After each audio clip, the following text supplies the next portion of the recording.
All right, let's dive into one of the most powerful and honestly elegant algorithms in machine learning, the support vector machine, or as we all call it, SVM. Okay, think about your email inbox for a second. Every single day, something in there has to decide, is this email important or is it spam? This is a perfect everyday example of a classification problem. The machine has to learn a rule to separate these two groups. But how does it actually learn to do that? You see, you could just draw a line to separate the spam from the not spam. Easy, right? But hold on. You could draw so many different lines. Some could be really close to the spam group. Others might be hugging the important emails. So the real question isn't just, can we separate them? It's, what is the absolute best, most optimal way to do it? And this is where the core genius of SVM comes into play. Instead of just drawing any old thin line, SVM wants to find the widest possible road between the two categories of data. Now, in machine learning, the separating road has a proper technical name, a hyperplane. Don't let the word scare you. In 2 dimensions, it's literally just a line. If you're working in 3 dimensions, it's a flat plane. And in anything more complex, well, that's when we just call it a hyperplane. It's the official decision boundary. This right here is what makes SVM so special. It's not looking for just any hyperplane. Its entire goal is to find the one with the maximum possible empty space on either side, a space we call the margin. Think about it. A wider margin means a more confident, more robust model. So this brings up a really cool point. The location of this perfect road isn't determined by all the data points. Nope. It's only defined by the ones sitting right on the edge of that margin, the ones closest to the hyperplane. And these critical points are called support vectors. They're the only ones that matter. You could move any other data point around and the hyperplane wouldn't even budge. But if you move a support vector, the whole boundary might have to shift. They literally support the entire structure. Now, that all sounds great in a perfect textbook world, right? But we all know real-world data is never that clean. It's messy. So let's see how SVM handles things when they get a little more complicated. So what happens when you have an outlier? You know, that one single email that gets mislabeled? Or a weird data point that ends up on the completely wrong side of the line?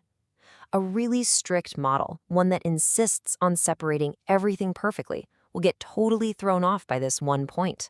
Our beautiful, wide road suddenly becomes a very narrow and fragile little path.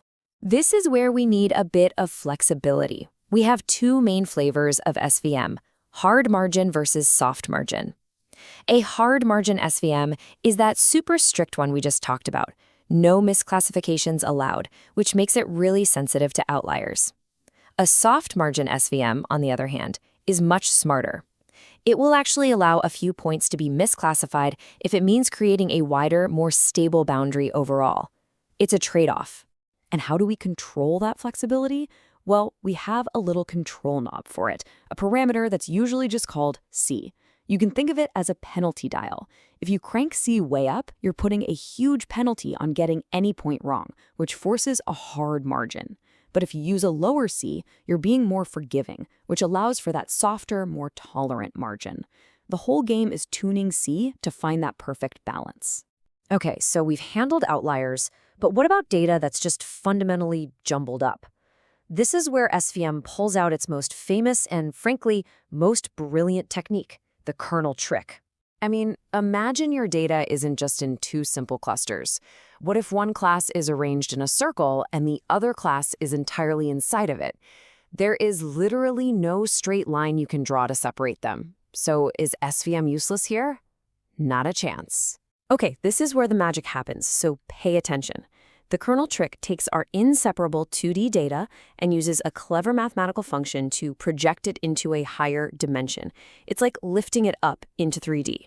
And what's amazing is that in this new, higher dimension, the data that was impossible to separate suddenly becomes perfectly separable with a simple flat plane.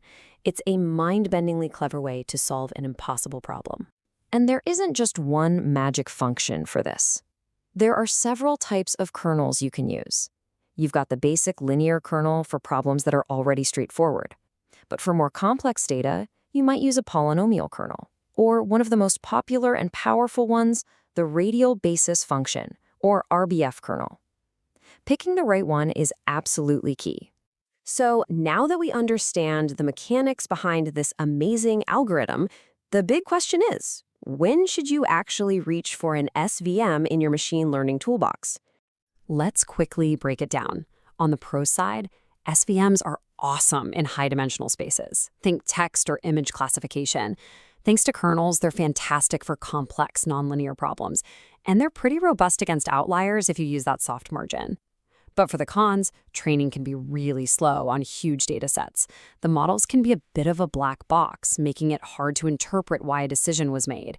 And they definitely require you to be careful with tuning your parameters. And that leaves us with a final thought to chew on. SVM is all about finding the mathematically best boundary. But in our world of messy, complicated, real-world data, what does best truly mean for your specific problem? Is it perfect separation at all costs? Or is it about creating a tough, robust model that can handle the noise of the real world? That choice, well, that's where the real art of this begins.